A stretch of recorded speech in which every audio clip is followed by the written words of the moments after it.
எங்களால் நாங்கள் செத்து பழைக்க முடியாது ஐயா. நாங்கள் தண்ணி ஓட்டில் இருந்துக்கின்னு ஆற்று ஓட்டில் இருந்துக்கின்னு நாங்கள் வர சாயந்தரம் செத்து பழைக்கிறோம் ஐயா. உங்களுக்கு புண்ணியமாக இருக்கு, எங்களுக்கு ஏதாவது செய்யுங்க ஐயா. நான் பூரா எல்லாம் பட்னிங்க, பசங்க குட்டி எல்லாமே பட்னி. ஒருத்தவங்க கூட ஒரு பச்சை தண்ணி கொடுக்கல, ஒன்றும் பண்ண. அதுக்கப்புறம் தான் துணி கூட போன போகுது சார். என் பையன் படித்து எல்லாமே வச்சுருந்தான், ஒன்றும் இல்லைங்க சார். பூரா எல்லாமே வேஸ்ட்டாக போயிடுச்சு. ஃபெங்கல் புயல் விழுப்புரம் மாவட்டம் அரசூர் பக்கத்தில் இருக்க கிராமங்களை ஒரு உலுக்கிட்டு போயிடுச்சு. இதனால் அந்த கிராமத்தில் இருக்க மக்கள் அவங்களோட வாழ்வாதாரத்தை இழந்திருக்காங்க. எல்லாம் சேர்த்தல படுக்கூட முடியாது தலை, பாய் ஃபுல்லாக எல்லாம் ஈரமாகுது, ஒன்றும் பண்ண முடியல. ஒன்றும் பண்ண முடியல, எதுவுமே கஷ்டமாக இருக்குது. ஃபுல் டேமேஜ், எல்லா பொருளும் டேமேஜ் ஆயிடுச்சு. ஃபுல்லாக ஃப்ரிட்ஜு எதுவுமே சும்மா வச்சுருக்கேன், எம்டியாக இது. அது ரொம்ப எக்கசகமாக ஏற்பட்டுப்படுது. அந்த செவரெலாம் பொல போச்சு. ஒரு கொடி கூட அவங்களோட சிலிண்டரு இல்லை, அடுப்பு இல்லை, எதுவும் இல்லை. இங்கே கொடுக்குற சோறு தான் சாப்பிட்டு 10 நாளாக வருகிறோம். வேறு கொடுக்கலாம், இங்கே வேறு சிலிண்டரும் கிடையாது. சிலிண்டர் அடித்து முடிச்சு. உங்களோட உதவினால் சுற்றி இருக்க வில்லேஜஸில் இருக்கிற 350க்கும் மேற்பட்ட குடும்பங்களுக்கு அரிசி, பருப்பு, எண்ணெய் மற்றும் சில பொருட்களை கொடுத்து உதவியிருக்கோம். இதனால் 1200க்கும் மேற்பட்ட நபர்கள் பயனடைஞ்சிருக்காங்க.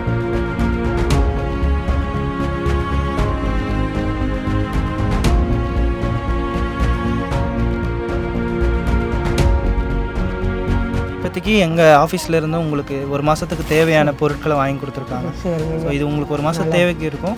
வேறு எதனா ஹெல்ப் கிடச்சிதுன்னா எங்கள் சைட்லேருந்து நான் உங்களுக்கு பண்ணுறேன். சரிங்களா? உடம்பை பார்த்து இதுக்காக உங்கள் எல்லாருக்கும் LMES ஃபவுண்டேஷன் சார்பாகவும் அந்த ஊர் மக்கள் சார்பாகவும் நெஞ்சார்ந்த நன்றி.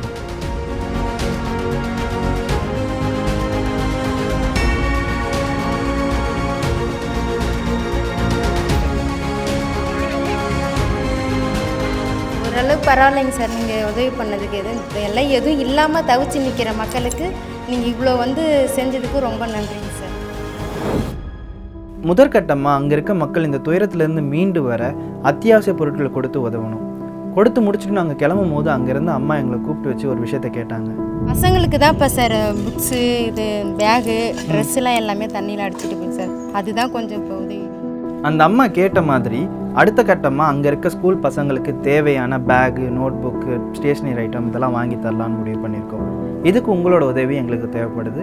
இந்த வீடியோ கீழே இருக்க லிங்கை கிளிக் பண்ணி உங்களால் முடிஞ்ச உதவிகளை பண்ணுங்கள். எப்படி அந்த மக்கள் துயரத்தில் இருக்கும் போது அத்தியாவசிய பொருட்கள் கொடுத்து உதவினீங்களோ அதே மாதிரி இந்த பிள்ளைங்களோட கல்விக்கும் உதவிங்கன்னு நம்புகிறேன். ஏன்னா எந்த ஒரு துயரத்தினாலும் குழந்தைங்களோட கல்வி மட்டும் தடைப்படக்கூடாது.